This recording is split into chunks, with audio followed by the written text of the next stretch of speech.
Coach, this drill right here is to help have our quarterbacks, our young quarterbacks, learn how to open up in the proper direction or the proper angle on the specific plays in your playbook.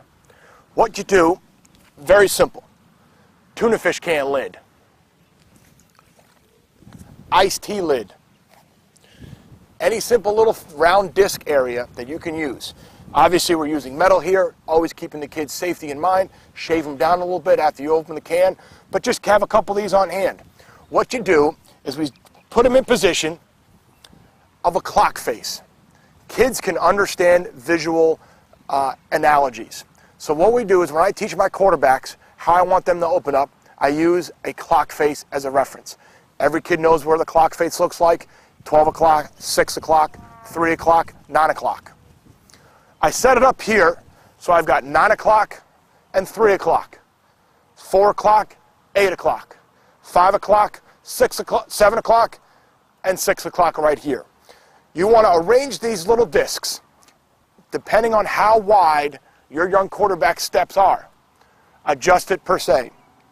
What I'm looking to do is if I've got the ball and I want to have a quick dive play and I've got to have them open up at 3 o'clock, I just have them step right on that tin can.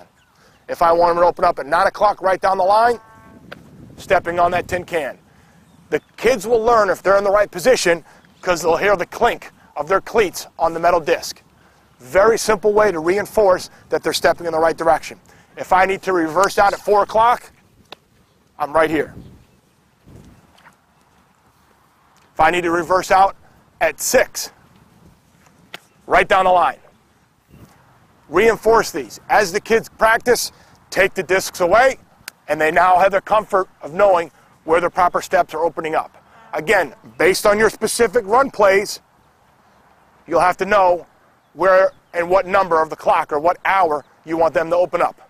Let's bring one of our players in and work on it. Now we're going to use the drill with our young quarterback. Brett here knows where the clock face is. He knows that 3 o'clock is to his right, 9 o'clock is down the line to his left. 6 o'clock is right behind him, right on his tailbone.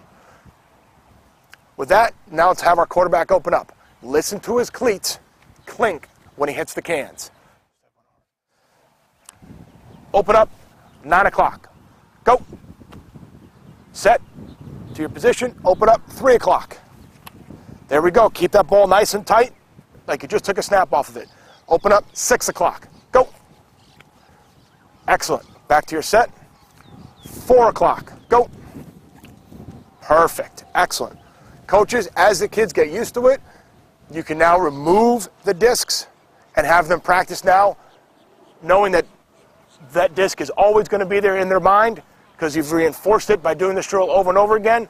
They'll now know where their exact foot placement needs to be for your specific play. They know the depth of how far they need to be from the line of scrimmage. Great coaching techniques. Little drill to teach your young quarterbacks their placement for their plays. Coach, here's the same drill, just from the back angle. Again, the key points of this drill is to have the kids understand where they're placing their feet in the direction of which way your play is running so they can give the handoff. We're using the discs, either metal tin cans, lids from our iced tea containers at home, coffee containers, however you want. Having them opening up, we're going to start opening up directly to 3 o'clock. Set, go. Hearing the tink, you'll know on his cleats from the metal, you know that he stepped the right spot. Reset, 4 o'clock. Go. Keep that ball nice and tight, eyes on here. Reset, open up to 6, go. There he is, nice and deep. Now we're going to ask him to reverse out to 7. Go. There we go. Excellent. Good job, Brett. Keep that ball nice and tight. All we're doing working on this drill is working on the foot placement. Have the quarterbacks keep the ball nice and tight to their stomach and turn to the specific time that you want them to. Reverse out to 9. Go. There we are. Okay? So again, using these types of techniques, using the clock analogy, you can have your young quarterbacks learn which way to open up and where exactly you want them to go. Take away the discs after you've repped it quite a bit. The kids will remember the visual of where that little disc is, and you'll be set to go with the proper foot placement of your quarterbacks on your plays.